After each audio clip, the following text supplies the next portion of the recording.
Lenovo CPlus.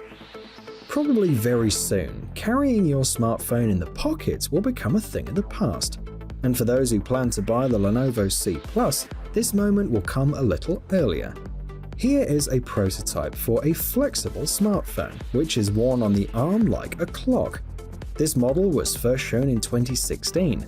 Back then, the developers confessed that the most difficult thing was giving the phone enough strength to not break down after a small number of bends. In addition, it was announced that the real goal of the engineers was the creation of a smartphone that could withstand 70,000 cycles of folding and unfolding. According to some data, it should take about 3 or 4 years to achieve this goal. This means that we don't have to wait for long. If we're lucky, we'll learn more details in the next year, and even the launch date of the Lenovo CPlus.